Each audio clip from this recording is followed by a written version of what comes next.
सकाळू निर्धूम छेचुची यही जिल्ला को वर्षा भीषण वर्षा ही जिल्ला को बुड़ाई देव वर्षारे लागिबो नाही ब्रेक घरू बाहरी पारु नाहांती लोके रातिरु यही जिल्लारे हेउची निर्धूम वर्षारे लोके बाहरी पारु नाहांती घरू भीषण वर्षा करुची लोकंकु कलबल बड़ दिन को फिका पकाई देला एही बड़ वर्षा सांघातिक वर्षारे लोके हेउछंती कलबल राज्य रे पुणी वर्षा काली रातिरु आरंभ हो जाइछि मंगलवार ठारू ओडिशार अधिकांश स्थान रे पागरे परिवर्तन हेबा सह वर्षा लागि रहिछि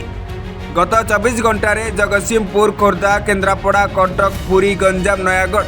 कंधमाल कलाहांडी रायगड़ा गजपति कोरापुट मालकानगिरी आदि जिल्लार अधिकांश अंचल रे हालुकारू मध्यम वर्षा होइतिबा बेले अन्य केतक अंचल रे स्वल्प वर्षा होइछि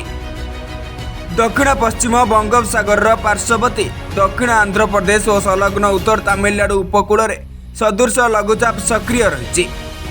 कटक भुवनेश्वर समेत राज्यर विभिन्न अंचल में सकाळु सकाळु झिपझिप वर्षा लगी रही फल यातायात बाधाप्राप्त होइछि आसंता 24 घंटा मध्य उत्तर पश्चिम दिगरे गति करने सह दुर्बल हो लघुचाप क्षेत्र में परिणत हो गोटे दुईटी दुई स्थान में मध्यम धरणर वर्षा हो पारे 26 तारिख पाग मुख्यतः सुखिला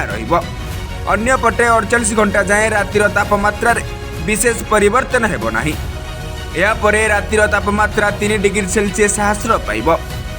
27 तारिख बेलू सारा देश को प्रभावित करिब पश्चिमा झड़ प्रभाव रे राज्य रे हालुका वर्षा संभावना रही रिपोर्ट निरपेक्ष।